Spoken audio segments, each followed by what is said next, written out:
Hello বন্ধুরা, এই আমাদের হাওড়া পার্কিং, হাওড়া স্টেশন, ওলা উবেরের পার্কিং। ইন্ডিয়ান ফ্ল্যাগটা মার্ক করে রাখবেন। ওলা উবেরের পার্কিং হচ্ছে ইন্ডিয়ান ফ্ল্যাগের সাইডে,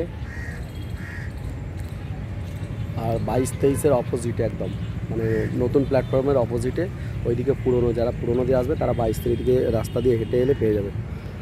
আর এই হচ্ছে আমাদের গঙ্গা নদী।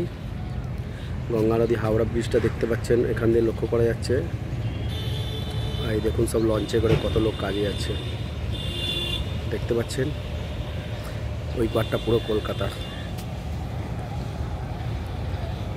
লঞ্চে করে সব কাজে যাচ্ছে। কত লোক ভর্তি হয়ে আছে দেখতে পাচ্ছেন আপনারা। সব অফিস টাইমে ভিড়, দেখুন কত লোক ভর্তি আছে। সব যাচ্ছে ফেয়ারলি, বাবুঘাট, তারপরে আপনার ওই দিকটা দেখুন সব গভর্নমেন্ট অফিস বেশি আছে। আর এখন জলের প্রভাবটা এদিকে আছে বলে ওইগুলো, ওই জাহাজগুলো দেখুন, ওই মানে লঞ্চগুলো কি জোরে তাড়াতাড়ি আসছে, আর এরা আস্তে আস্তে যাচ্ছে।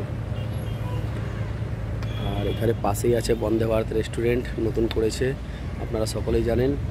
পার্কিংয়ের পাশেই আছে একদম। দেখুন ওই লঞ্চগুলো কি তাড়াতাড়ি আসছে দেখতে পাচ্ছেন আপনারা, খুব সুন্দর লাগছে না? একটা কলকাতা। আর ওই যে বিল্ডিংটা দেখা যাচ্ছে, ওটা স্টেট ব্যাংকের হেড অফিস আছে, আমাদের কলকাতার হেড অফিস। এদিকটা বড় বাজারের দিকে, পুরো স্ট্যান্ড রোডের গায়ে। আর এটা হচ্ছে মিলেনিয়াম পার্ক। এগুলো কি তাড়াতাড়ি আসছে, কত দেখতে পাচ্ছেন আপনারা। বন্ধুরা, আমার ভিডিও যদি ভালো লাগে আপনারা লাইক শেয়ার করবেন, কমেন্ট করবেন, আর নতুন থাকলে চ্যানেলটা একটু ফলো করে দেবেন। থ্যাংক ইউ বন্ধুরা, ভালো থেকো।